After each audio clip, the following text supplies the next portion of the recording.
4th எபிசோடுக்குள்ளே போயிடலாம். எல்லா team சென்சையும் அவங்கவுங்க டீம் ஸ்குவாடை கூட்டிகிட்டு போயிடுறாங்க. ஆனால் டீம் 7 அதாவது நருட்டோ டீம் சென்சே வராதனால, சென்சே லேட்டாக வருவதனால நருட்டோ கதவுக்கு மேலே டஸ்டரை வச்சு விடுறான். சக்குரா வைக்காதன்னு சொல்கிறா, ஆனால் மனசில் சந்தோஷப்படுறா. சாஸ்கி வருது ஜொன்னின் லெவல் சென்சே, அவர் இதெல்லாம் ஈஸியாக கண்டுபிடிச்சிறாருன்னு சொல்கிறான். சென்சே ரூம்குள்ளே வராரு. அவர் தலையில் டஸ்டர் விழுது. நருட்டோ, சாஸ்கி, சக்குரா 3 பேரும் அதிர்ச்சியில் பார்க்குறாங்க.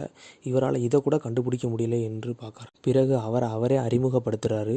என்னோட பேர் கக்காஷி ஹட்டாகே, நீங்கள் உங்களை பற்றி சொல்லுங்கள் என்று சொல்கிறாரு. நருட்டோ எனக்கு ரேமன்னா ரொம்ப பிடிக்கும்னு சொல்கிறான். ரேமன்னா நூடுல்ஸ் சாப்பாடு. அடுத்து சக்குரா எனக்கு அழகான அறிவான ஒரு பையனை பிடிக்கும் அப்படின்ட்டு சாஸ்கியை பார்த்துட்டு சொல்கிறா. அப்புறம் சாஸ்கி எனக்கு எதையும் பிடிக்காது, நான் உச்சிகா கூட்டத்தை உருவாக்க வேண்டும், இந்த உலகத்தில் எனக்கு பிடிக்காத ஒருவனை கொல்ல வேண்டும் என்று சொல்கிறான். பிறகு கக்காஷி மனதில் நினைக்கிறான் சாஸ்கி இதைத்தான் சொல்வான் என்று. அடுத்து கக்காஷி சொல்கிறான், நாளை காலை 5 மணிக்கு எல்லாரும் சாப்பிடாம வாங்க, ஒரு போட்டி இருக்குது என்று. அதில் ஜெயிச்சால் தான் உங்கள் 3 பேரையும் மிஷனுக்கு அனுப்புவேன், இல்லைனா திரும்பி படிக்க அனுப்பிடுவேன் என்று கக்காஷி சொல்கிறான்.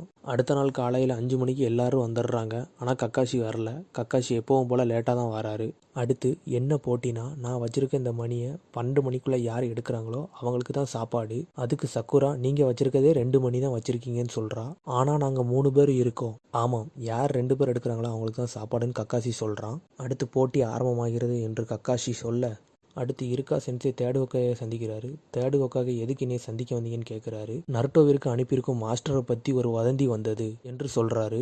தேர்டு ஹோக்காகை அது என்ன வதந்தி என்று கேட்க, இருக்கா சென்சே கக்காஷி இதுவரைக்கும் யாரையும் செலக்ட் பண்ணது இல்லையாம் எக்ஸாமில், அது உண்மையா என்று கேட்குறாரு. தேர்டு ஹோக்காகை சொல்கிறாரு, அது உண்மைதான், ஆனால் கக்காஷியோட போட்டி கடினமாக இருந்தாலும் சரியாக இருக்கும் என்று சொல்கிறாரு. கக்காஷி போட்டி ஆர்வம் என்று சொல்ல அனைவரும் ஒளிந்து விடுகிறார்கள். இப்படிதான் போட்டிக்கு ஒளிந்திருந்து தாக்க வேண்டும் என்று கக்காஷி மனதில் நினைக்கிறான். ஆனால் நமது நாயகன் நருட்டோ கக்காஷி முன்னால் நிற்கிறான். பிறகு நருட்டோ தாக்க ஆரம்பிக்கிறான். இதை கண்டுக்காமல் கக்காஷி புக்கை எடுத்து படிக்க ஆரம்பிக்கிறான். நருட்டோ அடிக்கிறதை கக்காஷி ஈஸியாக தடுக்கிறான். பிறகு கக்காஷி நருட்டோக்கு பின்னால் உட்கார்ந்து 1000 இயர் ஜுட்சு என்று கூறி பின்னால் குத்துகிறான். நருட்டோ பறந்து போய் தண்ணியில் விழுகிறான். பிறகு ஒளிந்திருந்த சாஸ்கி கக்காஷி மேல் சுரிங்கனை வீசலாம் என்று நினைக்கிறான். ஆனால் நருட்டோ தண்ணீருக்குள் இருந்து கக்காஷி மேல் சுரிங்கனை வீசி விடுகிறான். அதை லேசாக கக்காஷி பிடித்து விடுகிறான். பிறகு கக்காஷி மணி எடுத்தால் மட்டுமே சாப்பாடு என்று கூறுகிறான். தண்ணீருக்குள் இருக்கும் நருட்டோ ஷேடோ க்ளோன் ஜுட்ஸு போட ஆரம்பிக்கிறான். 7 நருட்டோவாக வெளியே வருகிறான். அடுத்து கக்காஷி சொல்கிறான், இது சாதா க்ளோன் இல்லை, இது ஷேடோ க்ளோன்ஸ்.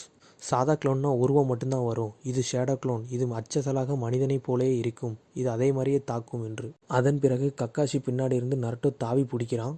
சுற்றி இருக்க 7 நருட்டோவும் அடிக்க வராங்க. ஆனால் கக்காஷியோ சப்ஸ்டிடியூஷன் ஜுட்ஸு போட்டு தப்பிச்சு விடுறான். சப்ஸ்டிடியூஷன் ஜுட்ஸுனா ஆள் மாறாட்டம் செய்வது. ஆள் மாறாட்டம்னா மனிதனையோ மரத்தையோ அவனுக்கு பதிலாக மாற்றி வைப்பது. கக்காஷி அப்படி தான் பண்ணிவிட்டு போகிறான். அப்படி கக்காஷி செய்துவிட இது தெரியாமல் நருட்டோ அவனே அடித்து விடுகிறான். பிறகு ஷேடோ க்ளோன் ஜுட்ஸு நிப்பாட்ட கண்ணுக்கு எதிரில் கிடக்கும் மணியை எடுக்கிறான். ஆனால் அந்த பொறியில் மாட்டி விடுகிறான். அடுத்து கக்காஷி இப்படி மாட்டாமல் என்ன இருக்குவென்று சுற்றி பார்க்க வேண்டும் என்று கூறும்போது சாஸ்கி மறைந்த இடத்திலிருந்து கக்காஷியை தாக்க கத்தியால் குத்தி விடுகிறது. அப்படி உண்மையில் கத்தி குத்தி விட்டதா என்று அடுத்த எபிசோடில் பார்ப்போம். அடுத்த எபிசோடில் உங்களை சந்திக்கிறேன்.